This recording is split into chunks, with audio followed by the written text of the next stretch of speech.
Kamu harus diam pada 6 situasi ini. 1. Saat kamu tidak punya apa-apa untuk dikatakan, tidak perlu memaksakan diri untuk berbicara, hanya karena merasa harus ikut menyumbang pendapat. Kadang, kamu mungkin hanya setuju dengan apa yang sudah dikatakan orang lain, meski terasa memalukan. Tapi lebih baik diam daripada berbicara hanya demi bicara. Berhati-hatilah dengan ucapanmu, karena sekali diucapkan, kata-kata hanya bisa dimaafkan, tidak bisa dilupakan. 2. Saat pendapatmu tidak relevan. Jika pendapatmu tidak relevan, sebaiknya kamu tidak berbicara. Menerima kenyataan ini memang tidak mudah, apalagi bagi ego, namun penting untuk disadari.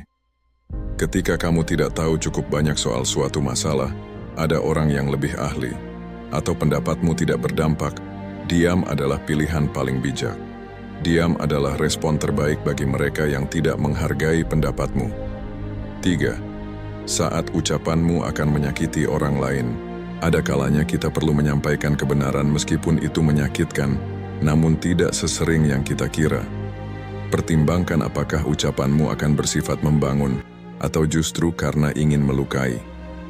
Jika yang kamu katakan tidak bermanfaat dan hanya akan menyakiti, lebih baik simpan saja. 4. Saat penilaianmu sedang terganggu, ketika kamu tidak bisa berpikir jernih, karena kelelahan, mabuk, marah, atau cemas, lebih baik diam. Dalam kondisi seperti itu, kamu bisa mengatakan sesuatu yang nanti kamu sesali. Biarkan pikiranmu jernih dulu, dan jika kamu masih merasa hal itu perlu dibahas, kamu bisa membicarakannya nanti. 5. Saat tidak ada bukti yang cukup, kadang kita bebas berpendapat meski tidak punya bukti.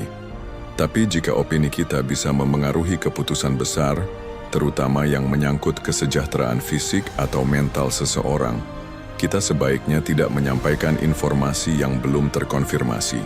Misalnya jika seseorang sedang mempertimbangkan minum obat tertentu, jangan menyebar rumor bahwa teman dari temanku mengalami efek samping buruk, kecuali kamu benar-benar yakin akan kebenarannya.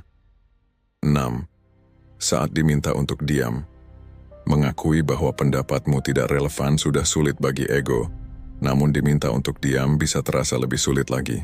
Kamu bisa saja diminta untuk tidak berbicara di tempat kerja atau dalam situasi lain, dan ini bisa memancing dorongan untuk menyela atau membela diri.